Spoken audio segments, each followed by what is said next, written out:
안녕하세요. 그리스도 중심 성경 읽기 함께 하시는 모든 분들 또 환영합니다. 네. 환영합니다. 네. 오늘 이제 저희 그 창세기 41장부터 45장의 말씀들 우리 김재용 목사님께서 좀 얘기해 주시고 설명해 주시고 이런 시간 가질 텐데요. 이제 저희는 지난주부터 이제 야곱의 아들들 중에서도 요셉의 그 포커스가 맞춰진 그런 부분들을 좀 보고 있습니다. 그래서 이제 요셉이 이제 옷 벗겨지는 스토리, 그렇죠. 그 부분들에 대해서 보면서 이제 요셉의 삶을 하나님께서 어떻게 인도하시는지 좀 함께 봤었는데요. 그 후에도 이제 결국은 요셉이 그 애굽의 총리의 자리까지 가게 되는데 저희가 다 함께 보지는 자세하게 함께 얘기하지는 않았지만 그 바로의 꿈을 해석하는 그 요셉의 또 감옥에서 인연들을 만나면서 결국은 요셉이 바로 왕의 꿈을 해석해주는 그 일들을 통해서 이제 요셉이 애굽의 총리의 자리까지 올라가는 그 일들을 보게 되는데요. 이제 그 이후의 부분들 김재영 목사님 저희 좀 해주시고 설명해 주시겠어요? 네, 감사합니다. 요셉이 총리로 올라간 후에 국가적으로 큰 기근이 찾아오고 그 지역뿐만이 아니라 전체 지역에 어려움이 찾아오니까 야곱의 식구들, 야곱의 자손들이 있었던 그 지역에까지 흉년이 찾아와서 이들이 이제 식량을 얻기 위해서 요셉이 있었던 애굽으로 오게 된 거죠. 그리고 요셉은 그들을 알아보게 되고 형들이구나.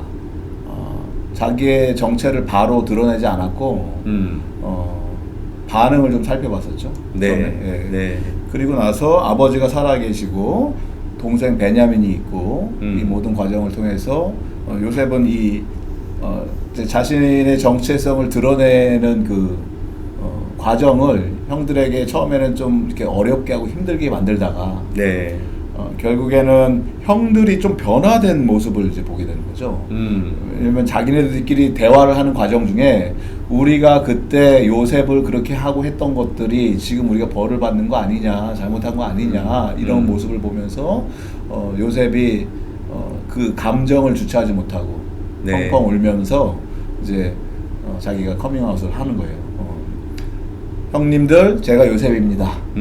당신네들이 나를 애굽 땅에 이렇게 팔아 넘겼지만 지난 세월 그렇게 나를 억울하게 죽이려고 하고 했던 그 힘든 과정을 통해서 하나님께서는 다른 뭔가 큰 계획이 있으셨습니다. 이제 이 이야기를 요셉이 하고 있는 거잖아요. 그러면서 요셉의 변화되는 모습을 우리가 쭉 살펴본 것처럼 총리가 된 이후에는 한 단계 더 성숙한 모습으로 형들에게 표현을 했던 게 당신네들은 나를 해코지 하려고 했지만 하나님께서는 하나님 앞에 섰던 그 요셉의 자세 이런 걸 통해서 하나님 마음을 좀 더 헤아리게 된 거잖아요. 요셉이 하나님께서는 더 큰 계획이 있으셨습니다. 구원의 목적이 있으셨던 거입니다. 이렇게 고백을 한 거죠. 그래서 형들에게 지나간 과거 일 너무 자책하지 마십시오. 하나님의 크나큰 구원 계획의 일부였습니다. 이 고백을 하고 아버지 잘 계십니까? 아버지 야곱 우리 이 애굽으로 모셔오셔야 됩니다.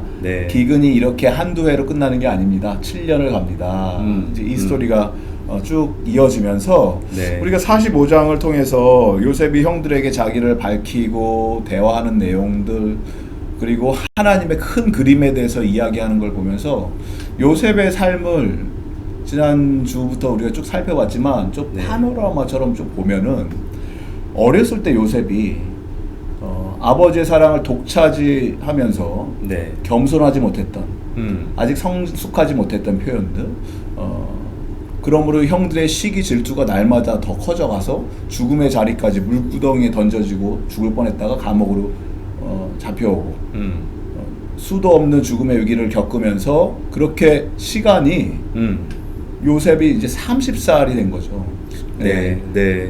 젊은 10대 때의 어린 요셉이 30살이 된 그 수많은 세월을 겪으면서 청소년 시절에 그걸 당한 거잖아요. 네, 그렇죠. 네, 지금 네. 우리 하이스쿨 아이들이 네, 그렇게 힘들고 어렵고 이해되지 않는 고난과 아픔을 겪으면서 이제 청년이 된 건데 그때 당시에는 해석이 되지 않았을 거예요. 요셉도 네, 왜 나에게 이런 일이 생기냐. 물론 하나님 앞에 설려고 그렇게 부단히 노력했던 모습도 있지만 큰 인생에 있는 모든 게 해석이 되지 않는 상태에서 네. 그렇게 진행이 된 거죠.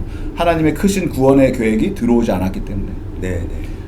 그런데 시간이 지나고 자신의 인생을 한 발짝 자기가 뒤로 물러서서 해석을 하고 보니까 이게 하나님이 하신 겁니다 라고 고백을 하고 선포를 했던 것 네. 같아요. 제가 뉴사우스웨일즈 그 갤러리에 간 적이 있어요. 네. 보테니 쪽에 가면 있는 거 가보셨어요 혹시? 갤러리 이런 데 잘 안 가시나? 그 앞을 굉장히 많이 지나갔었어요. 네, 네. 네. 거기에 혹시 기회가 되시면 가보세요. 네. 뉴사우스웨일즈 아트 갤러리죠. 네, 가면은 깜짝 놀랐어요 제가. 뭐가 깜짝... 들어가니까 네. 그림이 그려져 있는데 액자가 그렇게 큰 액자를 내가 처음 본 거예요. 그림은 잘 기억이 안 나는데 액자가 거의 벽만한 거예요. 벽만한. 이렇게 큰 액자가 존재하는가? 그림은 별로 모르겠고 네. 액자 사이즈를 보면서 우와 어떻게 저렇게 크냐 액자가? 저건 누가 만들었을까? 저도 액자 보러 한번 가봐야겠네요. 네, 액자 크기. 누가 그린지는 잘 모르겠어요. 네. 근데 너무 크니까 액자가 네. 가까이서 이렇게 보니까 그냥 이 사람 초상화 같은 거였는데 그냥 발만 보이는 거죠. 앞에서 보니까. 네. 근데 이거를 전체를 보려면 한 5m, 10m 뒤로 떨어져서 봐야지 이게 커다란 어떤 뭐 아이맥스 영화 보는 것처럼 네. 그렇게 네. 보이는 거죠. 아. 앞에 있으면 안 보이는데 네. 뒤로 멀리 와서 보니까 전체가 보인다. 우리 삶이 그런 것 같아요.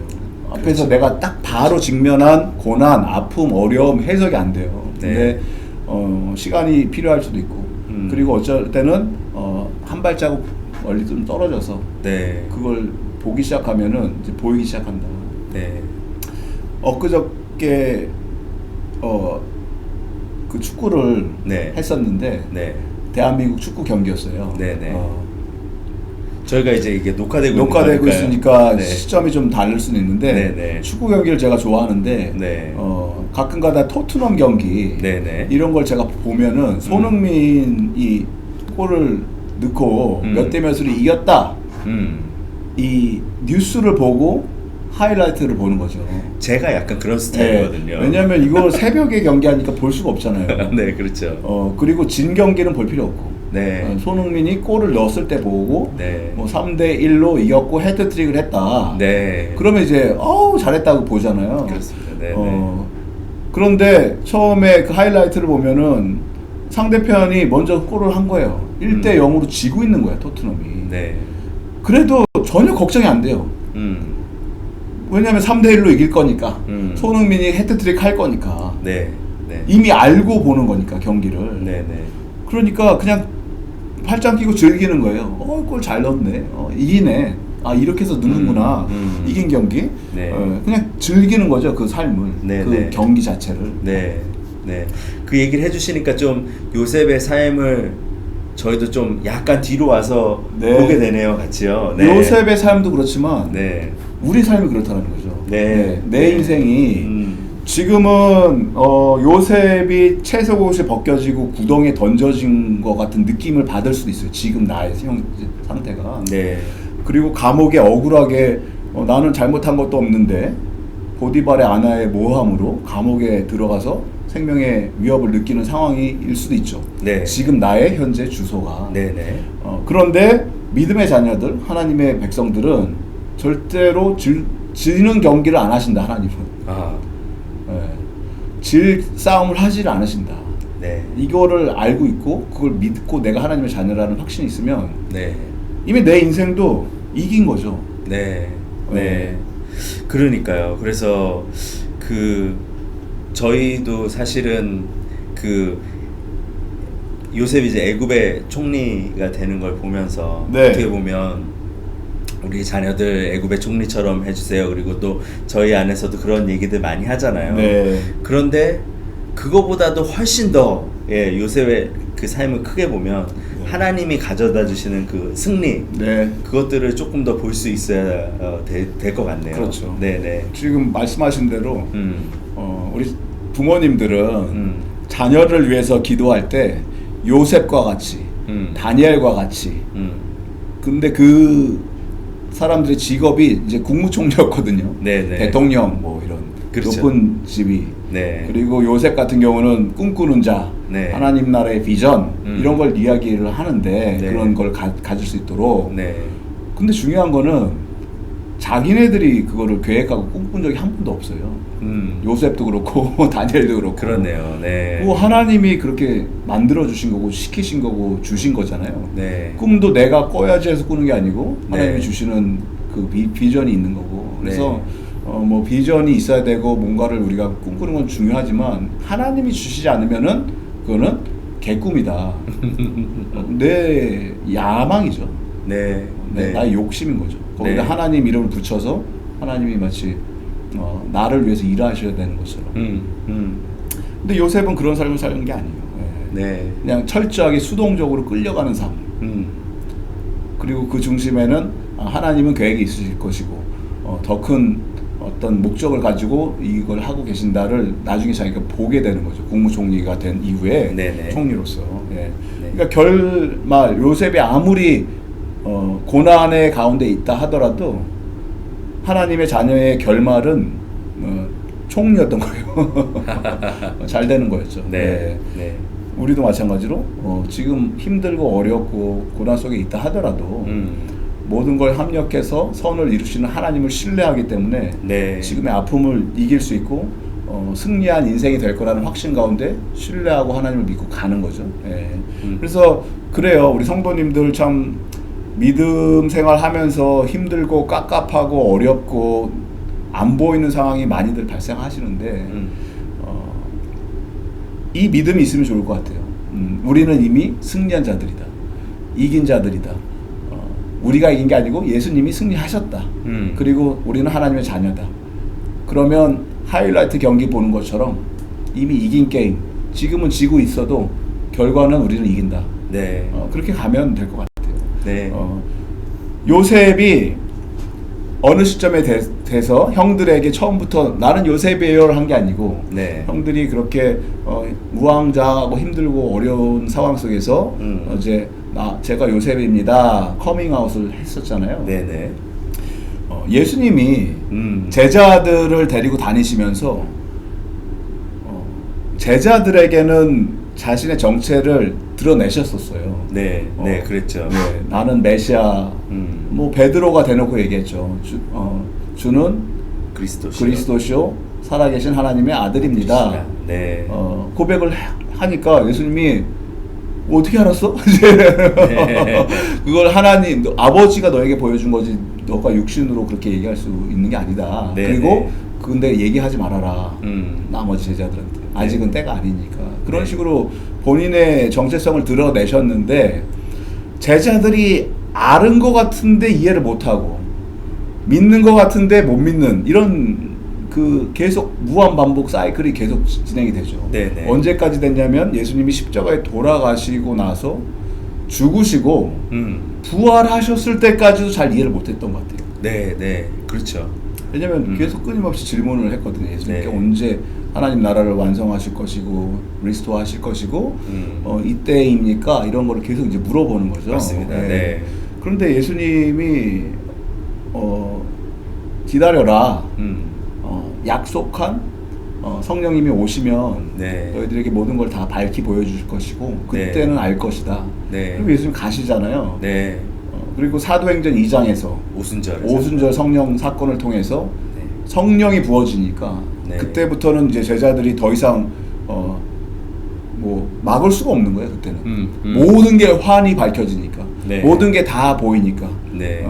바울도 마찬가지고 바울도 나중에 처음에는 예수님을 박해하다가 나중에 성령님을 알고 예수님을 만나고 이런 과정 중에서 네. 더 이상 그를 멈출 수 있는 사람은 아무도 없는 거죠. 네. 네. 표대를 향해서 이제 전력 질주를 하는 거잖아요. 음. 왜냐하면은 그 마지막 결말을 보는 사람들이었기 때문에 네. 끝을. 이거 우리의 삶이 그런 것 같아요. 성령님이 오시고 충만해지고 예수 그리스도의 중심으로 살다 보면은 인생을 네. 하나님은 다 계획이 있으시구나. 음.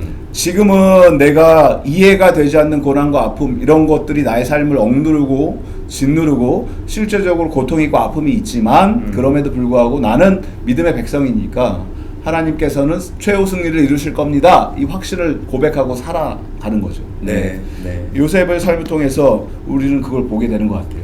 네. 그리고 하나님의 커다란 구원의 계획, 그림 이거를 신뢰하기 때문에 네. 때로는 가던 길을 멈추고 한 발자국 뒤로 물러서서 지금 하나님이 행하고 계시는 일이 어떤 것일까 네. 이렇게 기도하고 또 고민도 필요하고 네. 하지만 놓칠 수 없는 하나님을 향한 돌덩이 같이 흔들리지 않는 신뢰하는 믿음 네. 이걸 붙들고 가면 우리는 승리하는 인생을 살지 않을까 싶습니다.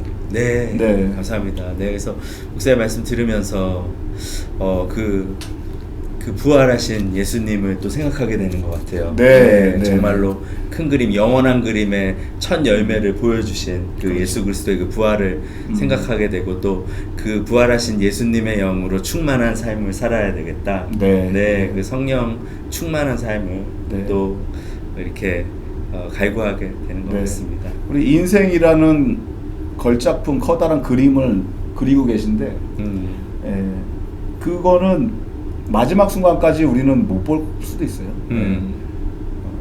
하지만 주님께서 이 붓을 놓는 그 순간 나의 인생이라고 하는 커다란 캔버스에 그림을 그리시고 다 그렸다 하고 붓을 놓고 우리가 그걸 뒤에서 볼 때 네. 우리의 인생이 마스터피스가 되는 거죠. 네. 걸작품 된 인생. 왜냐면 그 안에 예수 그리스도의 모습으로 우리가 그림을 그려놓은 그 모습을 보게 될 날이 올 것을 기대해 봅니다. 네, 네, 감사합니다. 네. 예, 그럼 마치면서 제가 기도해 주실까요? 네, 네, 네, 네. 기도하겠습니다. 하나님 감사합니다. 저희가 참 오늘 하루 일어나는 일에 어저께 일어났던 일에 이렇게 일희일비하는 삶을 살 때가 많은데 이 요셉의 삶에서 보여주는 이 메시지들을 보면서 하나님 안에 있는 그 승리, 그 하나님의 스케일로 우리의 삶을 들여다볼 수 있어야 된다라는 것, 그리고 저희의 삶이 결국은 하나님이 주시는 승리로 이렇게 저희가 약속을 그것을 붙들고 있다라는 것을, 저희에게 있다라는 것을 생각하게 해주시니 감사합니다. 그래서 오늘 하루도 성령 하나님이 저희를 다스려 주시기를 원합니다. 하나님의 눈으로 세상을 볼 수 있게 해주시고 하나님의 눈으로 저희의 삶을 볼 수 있게 해주시고 저희의 이웃들을 볼 수 있게 해줄 수 있도록 성령님 저희를 도와주시옵소서. 감사합니다 주님. 예수님 이름으로 기도드렸습니다. 아멘. 아멘.